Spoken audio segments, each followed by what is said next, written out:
Hello दोस्तों, good morning. स्वागत है एक बार फिर से आप सभी का एमजेटी एजुकेशन में। साथियों, आज है 24 जनवरी और आज की वीडियो में हम लोग बात करेंगे 24 जनवरी 2025 के most important daily current affair के क्वेश्चंस के बारे में। 24 जनवरी से दो महत्वपूर्ण दिवस वाले क्वेश्चन बनते हैं, उनको मैं बता दे रहा हूँ, फिर आगे बढ़ते हैं। 24 जनवरी को एक तो उत्तर प्रदेश राज्य स्थापना दिवस मनाया जाता है, दूसरा 24 जनवरी को राष्ट्रीय बालिका दिवस मनाया जाता है।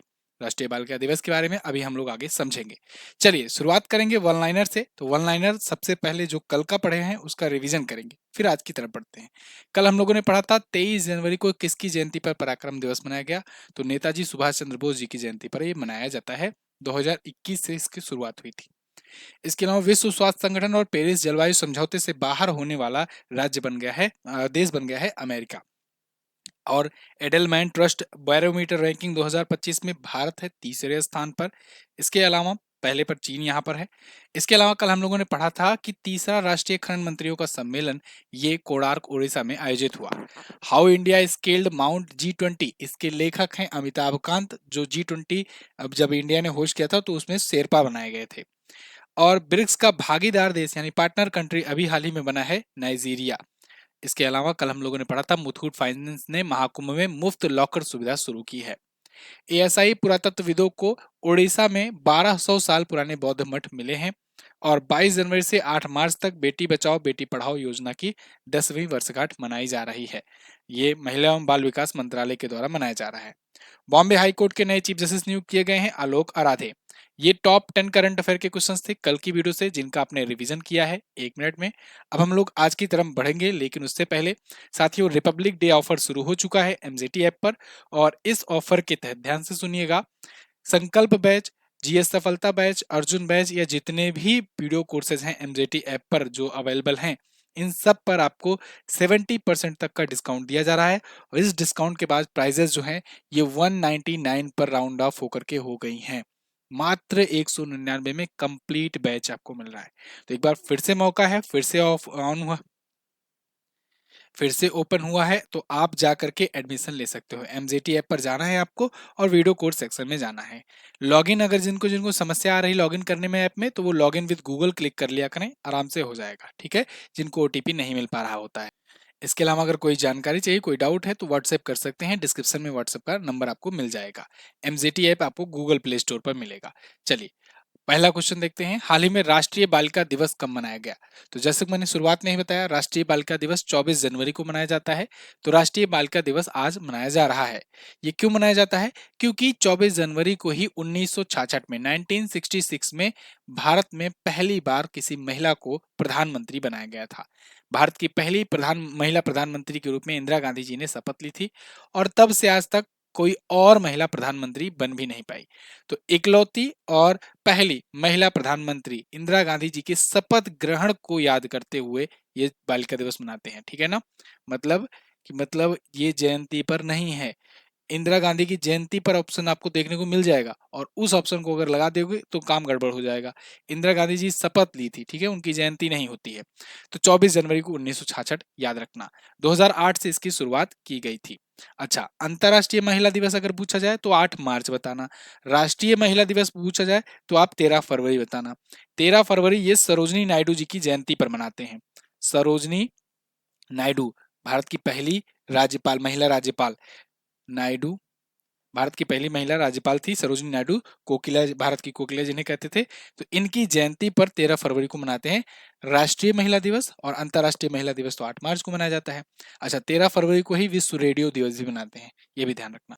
अब ये जनवरी महीने के महत्वपूर्ण दिवस है, इनका हम लोग आज रिवीजन करेंगे। तो 1 जनवरी को डीआरडीओ स्थापना दिवस मनाया गया। 4 जनवरी को विश्व विरेल दिवस मनाया गया। 6 जनवरी को विश्व युद्ध अनाथ दिवस। 9 जनवरी को प्रवासी भारतीय दिवस। 10 जनवरी को विश्व हिंदी दिवस। 12 जनवरी को राष्ट्रीय युवा दिवस। 15 जनवरी को भारतीय सेना दिवस मनाया गया। और 16 जनवरी को राष्ट्रीय स्टार्टअप दिवस मनाया गया। वहीं 16 जनवरी को लोकपाल स्थापना दिवस भी मनाया गया। 21 जनवरी त्रिपुरा, मणिपुर और मेघालय का स्थापना दिवस मनाया जाता है। 23 जनवरी को पराक्रम दिवस। और 24 जनवरी को राष्ट्रीय बालिका दिवस और उत्तर प्रदेश राज्य स्थापना दिवस मनाया गया है। ठीक है, आगे बढ़ते हैं। हाल ही में किस राज्य या केंद्र शासित प्रदेश के बदहाल गांव को 17 रहस्यमयी मौत के कारण कंटेनमेंट जोन घोषित कर दिया गया? तो साथियों, ये बात है जम्मू कश्मीर की। जम्मू कश्मीर एक यूनियन टेरिटरी है, आप जानते हो। अभी हाल फिलहाल में यहाँ पर चुनाव हुआ था उमर अब्दुल्ला नए सीएम बनकर के आए थे। यहाँ पर एक मिस्टीरियस टाइप की डिसीज फैल रही है जिस वजह से 17 लोगों की मौत हो गई। लेकिन डिसीज ऐसी है कि ये डिसीज है भी कि नहीं है इसका अभी पता नहीं लग पा रहा है। और इस पर मैंने कल रात को एक सेशन किया था। ये रहस्यमयी मौतों का कारण क्या है? क्या ये केमिकल वार है? क्या कोई ऐसा बायोलॉजिकल वार छेड़ने की कोशिश कर रहा है? यहाँ पर कोई टेस्ट कर रहा है? ये क्या है? क्योंकि अभी तक पता नहीं लग पा रहा है कि क्यों मर रहे हैं लोग। और एक ही गांव के लोग मरे हैं, इसीलिए उस गांव को पूरा सील कर दिया गया है और कंटेनमेंट जोन घोषित कर दिया गया है। जैसे कोविड के टाइम पर होता था ना, जब कोविड फैलता था, किसी गांव में केस आ जाते थे तो उस गांव को सीज कर दिया जाता था, कंटेनमेंट जोन घोषित किया जाता था, वैसे ही यहाँ किया गया है अभी। तो ये राजौरी जिले के बांधाल गांव की बात है। ये जम्मू कश्मीर में पड़ता है, राजौरी जिला वहीं पर है। तो पिछले 45 दिनों में 17 रहस्यमयी मौतें हुई हैं। ठीक है, यहाँ पर बीएनएसएस की धारा 163 लागू कर दी गई है और लोगों को एकत्र होने पर प्रतिबंध लगाया गया है। और इसके अलावा यहाँ पर अभी जांच चल रही है, बहुत सारे मेडिकल के डिपार्टमेंट यहाँ गए हुए हैं, लेकिन सैंपल कलेक्ट वगैरह करके लेकर गए हैं, लेकिन अभी कुछ पता नहीं लग पाया है। जैसे ही कुछ पता लगता है मैं आपको बताऊंगा। हाल ही में पीयूष गोयल जी ने कब तक के लिए 10,000 जीआई टैग का लक्ष्य रखा? 10,000 जीआई टैग प्रोडक्ट हो, तो ये लक्ष्य रखा है पीयूष गोयल जी ने 2030 तक। अभी कितने हैं? अभी 600 के आसपास में समथिंग में है जीआई टैग जिनको मिल चुके हैं, और अब इसको बढ़ा करके 10,000 तक करने की योजना है। कब तक? 2030 तक। अब 2025 आ गया है, अगले 5 सालों में 600 से बढ़ा करके 10,000 जीआई टैग वाले प्रोडक्ट हो जाएंगे। जीआई टैग विस्तार की निगरानी के लिए एक समिति भी बनाई जाएगी। अभी 605 संख्या है। जीआई टैग होता क्या है? जीआई टैग मतलब जियोग्राफिकल इंडिकेशन टैग। अगर मान लो कोई प्रोडक्ट है, कोई उत्पाद है जिसकी वजह से वो एरिया पहचाना जाने लग रहा है, मतलब वो प्रोडक्ट बहुत अच्छा है, बहुत यूनिकनेस लेकर के उस एरिया में फेमस है, तो फिर सरकार चाहती है इसकी थोड़ा सा और ब्रांडिंग किया जाए, इसको ग्लोबल मार्केट तक लाया जाए, तो इसलिए उसको जीआई टैग दे दिया जाता है। तो इससे उसकी रीच बढ़ जाती है, न्यूज में आ जाता है, लोग को जानने को मिलता है कि ये क्या चीज है, कैसे यहाँ पर कैसे उत्पादन होता है, या किस प्रकार से खासियत ये रखता है अपने आप में। तो वो होता है। दूसरी बात, उस नाम से कोई ब्लैक मार्केटिंग नहीं कर पाता है, वो रजिस्टर्ड हो जाता है। तो जीआई टैग मिलने से बड़े फायदे होते हैं, उनके जो प्रोड्यूसर होते हैं, जो किसान होते हैं, उनको बड़ा फायदा मिल जाता है। तो इसमें कोई फल हो सकता है, कोई प्रोडक्ट हो सकता है, कोई साड़ियाँ, कुछ भी हो सकता है, मतलब जहाँ से भी जो चीज़ें उत्पाद निकल रहे होते हैं। तो जियोग्राफिकल इंडिकेशन जब टैग मिल जाता है तो ये 10 सालों तक वैलिड रहता है। ध्यान रहे, ये पूछा जाता है क्वेश्चन कितने साल के लिए होता है, तो 10 साल के लिए जीआई टैग मिलता है।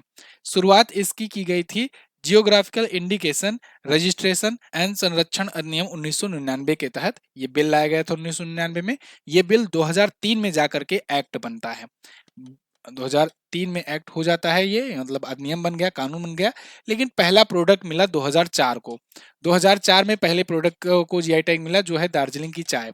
दार्जिलिंग की चाय जो है, दार्जिलिंग की चाय, ये पहला प्रोडक्ट था जिसको जीआई टैग मिला 2004 में। ये बात याद रखना, ठीक है। चलिए आगे। हाल ही में किस राज्य सरकार ने दीनदयाल उपाध्याय भूमिहीन कृषि मजदूर कल्याण योजना शुरू की? तो ये योजना शुरू की है छत्तीसगढ़ राज्य सरकार ने। छत्तीसगढ़ के सीएम है विष्णुदेव साय, और विष्णुदेव साय ये आपको दिख रहे हैं, इन्होंने ये शुरू किया हुआ है scheme to provide rate 10K annual aid to labours. ऐसे लेबर, ऐसे मजदूर, ऐसे किसान जिनके पास खुद की जमीन नहीं है खेती करने के लिए, उनको 10,000 रुपए दिए जाएंगे सालाना। ठीक है ना? तो ये नाम क्या होगा योजना का? दीनदयाल उपाध्याय भूमिहीन कृषि मजदूर कल्याण योजना। तो राज्य के 5.62 लाख से अधिक भूमिहीन कृषि मजदूरों को और बैगा और गुनिया को सालाना 10,000 रुपए मिलेंगे। सालाना मिल रहे हैं, ध्यान रखना इस बात को। नगर विकास के सोपान कार्यक्रम में ये शामिल हुए और उसमें ये घोषणा किए हुए हैं। छत्तीसगढ़ आया है, छत्तीसगढ़ को आप देखोगे मैप में, यहाँ पर आपको दिखेगा छत्तीसगढ़। ठीक है, दिख रहा है मैप में। चलिए, छत्तीसगढ़ मध्य प्रदेश से ही अलग हुआ था। कब अलग हुआ था? ये सन 2000 में ये भी अलग होता है ना। सन 2000 में 3 राज्य अलग हुए थे। 1 नवंबर आता है, तो 1 नवंबर को मध्य प्रदेश से छत्तीसगढ़ अलग होता है। ठीक है ना? छत्तीसगढ़, और कौन सा राज्य बना था? ये 26वां राज्य बना था। इसके बाद 8 दिन बाद 9 नवंबर आता है, तो 9 नवंबर को इधर उत्तर प्रदेश से 13 जिले लेकर के उत्तराखंड टूटता है। तो ये उत्तराखंड, यूके, ठीक है, ये अलग होता है और ये बनता है 27वां राज्य। इसके बाद 6 दिन बाद यानी 15 नवंबर को बिरसा मुंडा जी की जयंती पर बिहार से अलग हो जाता है झारखंड, और ये झारखंड जो है ये बनता है 28वां भारतीय राज्य। ठीक है ना। तो ये 15 नवंबर को, तो नवंबर में सन 2000 की बात है, ये सब सन 2000 की बात है जब ये अलग हुए थे। ठीक है। उसके बाद फिर 29वां राज्य तेलंगाना बना था 2 जून 2014 को, और उसके बाद फिर जम्मू कश्मीर को और लद्दाख से अलग किया गया, मतलब ये दोनों को यूनियन टेरिटरी बनाया गया, और ये 5 अगस्त 2019 की घटना थी। तो छत्तीसगढ़ के बारे में बात करें, बूढ़ा पारा झील है, तालिबान तालाब है, बूढ़ा तालाब है, महाराजा बांध तालाब है, गंगा मुंडा झील है, दलपत सागर झील है। विष्णुदेव साय बीजेपी पार्टी से सीएम है, गवर्नर है रमन डेका। सुआ नृत्य, चंदेनी नृत्य, ये प्रमुख लोक नृत्य हैं यहाँ पर। नेशनल पार्क में गुरु घासीदास नेशनल पार्क का नाम याद रखिएगा, लेटेस्ट अभी इसको दर्जा मिला है। 33 जिले हैं, 90 विधानसभा में सीटें हैं, 11 यहाँ से लोकसभा में और 5 यहाँ से राज्यसभा में सीट जाती है। अगला, हाल ही में किस राज्य में पहला ओलंपिक अनुसंधान सम्मेलन आयोजित किया गया? तो ये आयोजित किया गया गुजरात में, पहला ओलंपिक रिसर्च समिट। ठीक है ना, फर्स्ट ओलंपिक रिसर्च समिट। क्यों आयोजित हो रहा है? क्योंकि हम लोग चाह रहे हैं कि भाई 2036 में हमारे यहाँ करवाओ ओलंपिक, 2036 वाला ओलंपिक अपने लोग करवाना चाहते हैं, तो इसके लिए बिडिंग प्रक्रिया में भी हम लोग हिस्सा ले रहे हैं। तो इसके लिए क्या करना होगा ना, कि अपने यहाँ उस लेवल की व्यवस्था करनी होगी, और उस लेवल की व्यवस्था दिखानी होगी ओलंपिक कमेटी को, इंटरनेशनल ओलंपिक कमेटी को। वो देखेगी यहाँ पर, और उसके बाद जानेगी हाँ तुम कराने लायक हो, ठीक है, तुमको हम कर देंगे। अच्छा, अब ऐसा भी नहीं है कि ओलंपिक कराने लायक है तो हम लोग आज ही पूरा व्यवस्था कर दें। मतलब हम लोग उनको ये इंश्योरिटी देते हैं कि भाई देखो हमारे पास पर्याप्त स्पेस है, पर्याप्त क्षमताएं हैं, हम इसको विकसित कर लेंगे 8-10 सालों में, है ना। तो 3 बार का पहले से फिक्स हो जाता है। जैसे अभी देखो, ये अभी पेरिस ओलंपिक बीता, पेरिस के बाद 2028 में लॉस एंजलिस में होगा अमेरिका में, 2028 के बाद 2032 वाला ब्रिस्बेन में होगा ऑस्ट्रेलिया में, तो वो पहले से डिसाइड है। 2036 वाले की प्रक्रिया लगी हुई है कि किसको दें मेजबानी, है ना। अरब कंट्रीज तो अपनी तरफ हर गेम हर टूर्नामेंट अट्रैक्ट करने पर लगी हुई हैं, जैसे 2034 वाला फीफा वर्ल्ड कप ले गई, है ना। तो इसी वजह से अरब कंट्रीज न जाकर ये अपने यहाँ आ जाए, हम लोग इसमें लगे, क्योंकि बहुत बड़ी इकोनॉमी का सोर्स हो जाता है। अगर कोई आप बड़ा टूर्नामेंट आयोजित करा लेते हो ना, तो एक तो आपकी इज्जत बढ़ती है, वैल्यू बढ़ती है, दूसरा इकोनॉमी भी बहुत ज्यादा बूस्ट होती है, क्योंकि दुनिया भर से तमाम ऑडियंस, प्लेयर, खिलाड़ी सब आते हैं, तो कहीं ना कहीं आपका आपकी अर्थव्यवस्था को बूस्टअप मिलता है। तो खैर, तो इसके लिए क्या कर रहे हैं, इसके लिए हम लोग ना गुजरात में क्या किया, आयोजित किए एक रिसर्च कॉन्फ्रेंस, कि आओ बैठो डिबेट किया जाए, चर्चा पर चर्चा किया जाए, क्या चीज हो, क्या चीज करना है, कैसे करना है, व्यवस्था कैसे करनी है। ठीक है, कुल मिलाकर कॉन्सेप्ट समझे रहोगे तो आपको अच्छे से समझ में आएगा क्वेश्चन। तो गुजरात में ही होना भी है ओलंपिक, अगर होगा तो गुजरात में ही होगा, अहमदाबाद में ही ऐसा एक जो सरदार पटेल बनाया गया है ना, सरदार पटेल स्पोर्ट इनक्लेव, जिसके अंतर्गत नरेंद्र मोदी स्टेडियम भी आता है। मतलब नरेंद्र मोदी स्टेडियम ये सरदार पटेल स्पोर्ट इनक्लेव के अंतर्गत आता है, और Narendra Modi stadium cricket stadium ये दुनिया में क्रिकेट का सबसे बड़ा स्टेडियम है। तो वो स्पोर्ट इनक्लेव में बहुत सारे स्टेडियम आते हैं, उसमें बहुत सारे इंडोर स्टेडियम है, बहुत सारे आउटडोर स्टेडियम है, तो उसी में आयोजन कराया जाएगा अगर ओलंपिक होगा तो। ठीक है ना, याद रहे, अब आप खुद अंदाजा लगा सकते हो कितना बड़ा है, कि इस स्पोर्ट इनक्लेव में नरेंद्र मोदी स्टेडियम है, जो कि दुनिया का सबसे बड़ा क्रिकेट स्टेडियम है। और भी इसमें ऐसे ही बहुत सारे स्टेडियम बनाए जा रहे हैं, बहुत सारे स्पोर्ट की चीजें बनाई जा रही हैं। खैर, 2036 के लिए हम लोग मेजबानी के लिए ये तैयारी कर रहे हैं। 27 से 30 जनवरी तक ये होगा आयोजन गांधीनगर स्थित राष्ट्रीय रक्षा विद्यालय में। अगला, कुछ और सम्मेलन है, 2 दिन से लगातार रिवीजन करवा रहा हूं, तो आज जो लोग नए आए हैं वो लोग स्क्रीनशॉट ले लें, बाकी आगे बढ़ते हैं। अगला, वर्ष 2025 के लिए भारतीय कंपनी सचिव संस्थान आईसीएसआई के अध्यक्ष के रूप में किसे चुना गया? तो ये चुना गया है अभी हाल ही में धनंजय शुक्ला जी को। अभी तक ये आईसीएसआई के उपाध्यक्ष रहा करते थे, अब इनको प्रमोट करके अध्यक्ष बना दिया गया है, प्रेसिडेंट बना दिया गया है फॉर द 2025, मतलब 1 वर्ष के लिए। आईसीएसआई क्या है? इसका मतलब होता है institute of company secretaries of India. तो इसके ये अध्यक्ष नियुक्त किए गए हैं, और उपाध्यक्ष नियुक्त किए गए सीएस पवन जी चंडाक। ठीक है, तो 2024 के लिए ये उपाध्यक्ष थे, और अब इनको 2025 के लिए अध्यक्ष बनाया गया है। यहाँ मैं लिख दे रहा हूँ 2025 के लिए, 1-1 वर्ष के लिए नियुक्त किया जाता है। ठीक है, चलिए। और कंपनी की इसकी स्थापना 1968 में की गई थी, 1981 में से संवैधानिक दर्जा मिल गया, नई दिल्ली में हेडक्वार्टर है। बुक अपनी जो आई हुई है इसको आप ऑर्डर कर सकते हो फ्लिपकार्ट और अमेजन से, इस पर कोई डिस्काउंट नहीं है। और इस बुक को आपको ऑफलाइन ही ऑर्डर करना है, मतलब कि अमेजन फ्लिपकार्ट पर ऑर्डर करना है, जिससे आप ऑफलाइन अपने पास मंगा करके पढ़ सको। ठीक है, ब्रह्मास्त्र करंट अफेयर। चलिए, महाकुंभ में न्याय विभाग द्वारा कौन सा अभियान शुरू किया गया है? तो अभी प्रयागराज के महाकुंभ में न्याय विभाग ने एक अभियान शुरू किया है, हमारा संविधान हमारा स्वाभिमान। कौन सा? हमारा संविधान हमारा स्वाभिमान। ये प्रयागराज में शुरू किया गया है ना? प्रयागराज में करोड़ों लोग आ रहे हैं तो लगे हाथ संविधान को भी प्रमोट करने, है ना? तो इसीलिए यहाँ पर ये शुरू किया गया है न्याय विभाग के द्वारा, ये दिखाना कि भाई अपने यहाँ संविधान जो है ये सर्वोपरि है। और आप देख रहे हो पिछले दिनों में इस पर बहुत सारी राजनीति चली, लेकिन फिलहाल यहाँ पर एक कैंपेन चलाया गया है, ये कार्यक्रम आयोजित किया गया है। इसके तहत क्या होगा? इसके तहत 1.3 लाख से अधिक लोगों ने पंच प्राण प्रतिज्ञा ली है। 70 लाख लोग जागरूकता अभियान में शामिल हुए हैं, जिसमें संविधान के प्रति जागरूकता फैलाई जाएगी। ठीक है, चलिए, भेदभाव को खत्म करना या बहुत सारी जो अपनी अच्छाई है संविधान में, इसको लोगों तक पहुंचाना कि संविधान ही सर्वोपरि है। ठीक है, चलिए, तो प्रयागराज के महाकुंभ में समापन समारोह का आयोजन न्याय विभाग ही करेगा। अगला, हाल ही में अमेरिकी राष्ट्रपति डोनाल्ड ट्रंप ने अपने किस सीमा पर राष्ट्रीय आपातकाल की घोषणा की है? तो अमेरिका के नए निर्वाचित होकर के आए हुए हैं प्रेसिडेंट डोनाल्ड ट्रंप, 47वें प्रेसिडेंट बने हैं। आते ही इन्होंने कहा कि अपनी जो साउथ वाली सीमा है ना, साउथ वाली बॉर्डर है ना, पाकिस्तान वाली सीमा नहीं, साउथ वाली जो बॉर्डर है उस पर है मैक्सिको। साउथ में मैक्सिको है, तो साउथ बॉर्डर जो है उस पर ये लगाएंगे आपातकाल। तो यहाँ दक्षिणी सीमा ये रहा, ये उस पर आपातकाल लगाएंगे। क्यों लगाएंगे भाई? क्योंकि वहां से बहुत ज्यादा इलीगल इमिग्रेंट आते हैं। ये मुद्दा मैं कई बार आपको समझा भी चुका हूँ कि ये इलीगल इमिग्रेंट को लेकर के बहुत ज्यादा, मतलब कि ये शुरुआत से ही चुनाव प्रचार के दौरान ही ये कहते आए थे कि हम आएंगे तुरंत इलीगल इमिग्रेंट को उठा उठा करके भेजेंगे घर। और यहाँ तक कि आप देख लो इतना ही कि भारत के भी 18,000 से ज्यादा लोग जो है अवैध तरीके से अवैध तरीके से जो गए हैं वहां पर, उनको भेजा जा रहा है वापस। और भारत उनका लाने का भी प्रोसेस शुरू कर चुका है। तो यानी कि डोनाल्ड ट्रंप ऐसे दुनिया भर के तमाम जितने भी लोग आए हुए हैं इलीगल तरीके से, उनको भगा रहे हैं। सबसे ज्यादा मैक्सिको से ही लोग आते हैं, इसीलिए इन्होंने मैक्सिको के बॉर्डर पर अपना इमरजेंसी ही डिक्लेयर कर दिया है। ठीक है, तो दक्षिणी सीमा पर।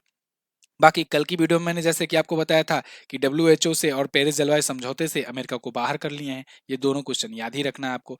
ऐसे बहुत सारे ये डिसीजन लिए हुए हैं, इस पर मैं वीडियो भी दे रहा हूँ समय समय पर, और डेली करंट अफेयर में भी एक एक करके मैं बताते चल रहा हूँ, क्योंकि एक ही दिन बैठ करके भाई साहब ये 100 डिसीजन ले डाले। तो अब धीरे धीरे ही करके मैं आपको बता पाऊंगा जो जो भी बड़े बड़े मुद्दे होंगे। एक दिन में पूरा पूरा कवर नहीं हो पाएगा, है ना? चलिए, और ना ही आपको याद हो पाएगा, इसीलिए एक एक चीज करके धीरे धीरे समझाऊंगा आपको। तो ये जो है जन्मसिद्ध नागरिकता को भी खत्म कर रहे हैं, है ना? इनको जो सिटीजनशिप मिलती थी बाय बर्थ, ये भी ये खत्म कर रहे हैं फरवरी से। और आलम ये है कि जो लोग भी गर्भवती महिलाएं हैं, जिनका 8वां महीना या 9वां महीना चल रहा है, वो फरवरी के पहले पहले जा करके सिजेरियन करा ले रही हैं, ऑपरेशन से बच्चा पैदा करा ले रही हैं, जिससे वहां की नागरिकता मिल जाए। क्योंकि बाई बर्थ नागरिकता अब नहीं मिलेगी अमेरिका में फरवरी के बाद से। ये एक क्रेजी चीज देखने को मिल रही है अभी न्यूज में भी, ये बहुत तेजी से मुद्दा गर्म है। खैर, बहुत सारे ऐसे ऐसे बहुत सारे डिसीजन लिया है इन्होंने, ट्रांसजेंडर सिस्टम को इलीगल कर दिए। अगला, वर्ष 2026 के गणतंत्र दिवस परेड में भारत के किस युद्धपोत को शामिल किया जाएगा? तो गणतंत्र दिवस परेड अब शुरू हो ही रही है, 26 जनवरी से शुरू होगा भारत पर्व, और 31 जनवरी तक चलेगा। उस दौरान गणतंत्र दिवस पर गणतंत्र दिवस परेड होगी, और इसमें तरह तरह की झांकियां देखने को मिलेगी, बहुत सारी चीजें देखने को मिलेगी। तो गणतंत्र दिवस की परेड में अभी भारतीय नौसेना ने कहा है कि आईएनएस सूरत, आईएनएस नीलगिरी और आईएनएस वागसीर, ठीक है, इसमें सामने आईएनएस आईएनएस लगा लो, आईएनएस आईएनएस, तो इसे शामिल करेगी। कहां पर शामिल करेगी? गणतंत्र दिवस के परेड में। ठीक है, 76वां इस बार रिपब्लिक डे है, ये संस्करण भी याद रखना, 76वां रिपब्लिक डे है इस बार का 2025 का। तो आत्मनिर्भर नौसेना से राष्ट्र निर्माण इस थीम पर करके ये निकाल रहे हैं 3 अपने युद्धपोत। भारत पर्व 26 जनवरी से चलकर 31 जनवरी तक दिल्ली के लाल किले में आयोजित होने वाला है। अब इससे रिलेटेड भी जो जो अपडेट्स आएंगे आने वाले दिनों में, मैं आपको बताते जाऊंगा। अगला, किसको आपदा प्रबंधन के लिए सुभाष चंद्र बोस आपदा प्रबंधन पुरस्कार 2025 से सम्मानित किया गया? ये क्वेश्चन पूछा जाता है, बहुत इंपॉर्टेंट होता है, हर साल ये दिया जाता है ना? तो सुभाष चंद्र बोस आपदा प्रबंधन पुरस्कार, ये आपदा को, डिजास्टर को मैनेज करने वाली संस्थाओं को दिया जाता है। तो ये भी क्वेश्चन बन सकता है कि किसको दिया जाता है, तो ये डिजास्टर को मैनेजमेंट करने वाली संस्थाओं को दिया जाता है। इस बार किसको दिया गया? इस बार भारतीय राष्ट्रीय महासागर सूचना सेवा केंद्र को दिया गया, Indian national centre for ocean information service यानी इनकॉइस, इनक्वाइस को दिया गया। आप आर्टिकल देखिए, इनक्वाइस बैग सुभाष चंद्र बोस आपदा प्रबंधन पुरस्कार फॉर 2025, तो ये मिला हुआ है। ये हैदराबाद स्थित एक संस्थान है, एक संगठन है, और उसको ये मिला है। 51 लाख की इसमें पुरस्कार राशि मिलती है, एक सर्टिफिकेट मिलता है। तो आपदा प्रबंधन के क्षेत्र में असाधारण उपलब्धियों को मान्यता दिलाते हैं। आपने देखा था कि ये दक्षिण भारत में भी कई आपदाएं आई इस साल, है ना, और उड़ीसा वगैरह में भी तूफान तो आते ही रहते हैं। तो ऐसे में डिजास्टर मैनेजमेंट की टीम जो होती है वो हर जगह जाती है, जहां जहां भी आपदा आती है। इसकी स्थापना 1999 में की गई थी, हैदराबाद में इसका हेडक्वार्टर है। तो ये थे साथियों आज के टॉप 10 करंट अफेयर के क्वेश्चंस। अगेन, जिनको जिनको संकल्प बैच या जीएस सफलता बैच, अर्जुन बैच में एडमिशन लेना है, वो लोग जाकर के आप एडमिशन ले सकते हो। आज डिस्काउंट है, रिपब्लिक डे ऑफर आज से स्टार्ट है। कल मैंने आपसे क्वेश्चन पूछा था कि बताइए किस अनुच्छेद में यूसीसी का वर्णन किया गया है, यूनिफॉर्म सिविल कोड का, तो अनुच्छेद 44 में इसका वर्णन किया गया है। विजय हजारे ट्रॉफी ये क्रिकेट से संबंधित घरेलू टूर्नामेंट है। आज आपको क्या बताना है कि दिल्ली हाई कोर्ट का मुख्य न्यायाधीश किसे बनाया गया? कल ही बताया था मैंने ना, बॉम्बे हाई कोर्ट और दिल्ली हाई कोर्ट के चीफ जस्टिस चेंज हुए हैं। तो बताइए दिल्ली हाई कोर्ट के कौन बने हैं? बेटी बचाओ बेटी पढ़ाओ योजना कब शुरू किया गया था? अभी उसकी वर्षगांठ मनाई जा रही है, तो आप बताइएगा कब शुरू किया गया था। तो दोनों ही क्वेश्चन कल की वीडियो से लिए गए हैं, इनके डिटेल से आप आंसर कीजिएगा। और बुक अगर आपने नहीं ऑर्डर किया है तो इसको ऑर्डर कीजिए, नीचे व्यू प्रोडक्ट लिखा दिख रहा होगा, उस पर क्लिक कीजिए और जाकर ऑर्डर कीजिए। Thank you so much. जय हिंद, वंदे मातरम।